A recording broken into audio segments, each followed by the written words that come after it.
I was speaking with Andrew Dunkley, who's a well-known ABC announcer from Dubbo, who's in Cowra to help commemorate Anzac Day. Andrew, you also wrote a book about your grandfather, which has been very, very well received. Now, what did it bring back to you, discovering what your grandfather did? I know you said he always said he was a medic, but that turned out to be a furphy. Yeah, it was a revelation to me to find out that he was actually a Lewis gunner, which was a fairly common British weapon in World War One.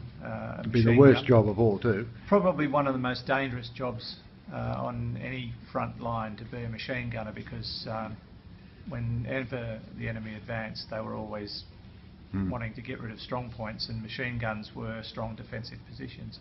But yeah, it was really quite a revelation to find out that he was on a Lewis gun crew, because you had to be a good shot as well. Yes, you had to actually win a marksmanship test to be selected for a Lewis gun crew, as far as I understand. And he always told us he was a lousy shot. He always said no. Well, I remember one day, I used to build models as a kid, model aeroplanes, and one day I built a World War One Roland, which was a German plane, and I took it down to show it to him, and his eyes widened, and he went, "Oh, I used to shoot at those." And I said, "Did you ever get them?" He said, "Oh no, it was a terrible shot." Isn't that funny, the furphies? I wonder how many people came back from all of the wars and actually made up the story which would result in less questions. I think a lot of them did, or they just refused to talk about it. My father told me that his dad never said a word to him about it, and yet he was open with me. And he was in the depth of dispute and conflict, of course, which must have been pretty tough. Yeah, I think it must have been horrible.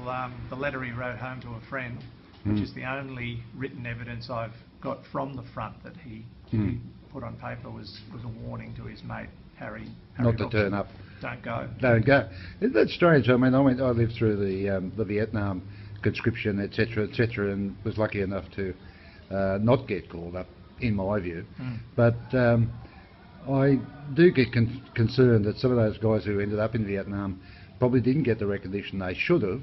Yeah, I grew up watching the Vietnam War on television. It was probably the first war that was documented like it was. In colour and sound. And it was in your lounge room at dinner time every night. And that made it so very different from every other conflict before.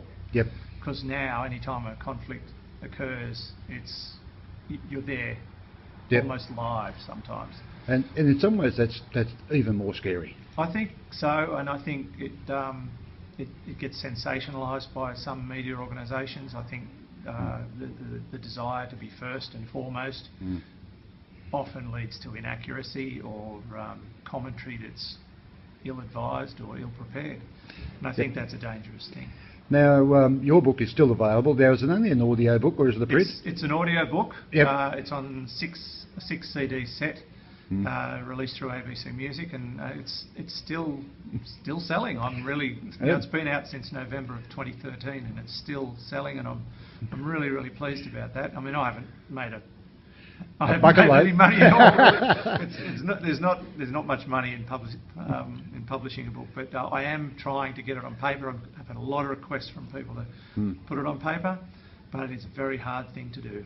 Well, let's hope it takes off, and thank you for your efforts tonight. That was an absolutely fantastic night. Some of those stories were very heart-wrenching, to say the least. They certainly were. Thank you. Thank you.